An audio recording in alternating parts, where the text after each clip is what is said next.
নমস্কার সবাইকে, কেমন আছেন সবাই? আসেন বড় এই পার্সেলটা আনপ্যাক করতে করতে অনলাইন কেনাকাটা নিয়ে আপনাদের সাথে কিছু কথা শেয়ার করি। বেশ কিছুদিন আগে অনলাইন একটা পেজ থেকে আমি এগুলো অর্ডার করেছিলাম। প্রথমেই এই জুট রাগটা নিয়ে কথা বলি। এরকম সলিড কালারের জুট রাগ কিনবো, এটা আমি অনেক দিন আগে থেকে ভেবে রেখেছিলাম। এই লাইট পিঙ্ক মিষ্টি গোলাপটা নিয়ে পরে কথা বলছি। তার আগে এই ঝুলানো লতাটা নিয়ে কথা বলি। এটা ভিডিওতে কেমন দেখাচ্ছে জানি না, তবে সামনাসামনি এটা অনেক বেশি ন্যাচারাল।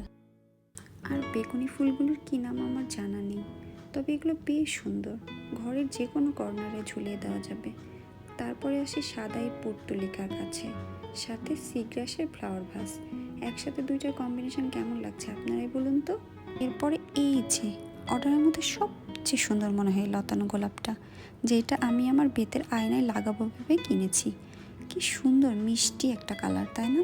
এখানে ছোট বড় অনেকগুলো গোলাপ আছে। এই লেবুগুলো দেখেন, একদম মনে হচ্ছে পেকে টসটস করছে, তাই না? এই চারকোনা সিগ্রাসের ট্রেটা আমি রান্নাঘরে বিভিন্ন পারপাসে ব্যবহার করব ভেবে কিনেছি। এই মিষ্টি পিঙ্ক গোলাপটার কথা তো ভুলেই গিয়েছিলাম। পেজের ওনার আপু আমাকে এটা গিফট হিসেবে পাঠিয়েছিল। বিষয়টা আমার কাছে অনেক বেশি ভালো লেগেছে। আপনাদের কাছে আমার এই ঘর সাজানো লতা পাতা ফুল কেমন লেগেছে কমেন্ট করতে ভুলবেন না কিন্তু। আজকের মতো এই পর্যন্তই। সবাই ভালো থাকবেন। Thank you for watching.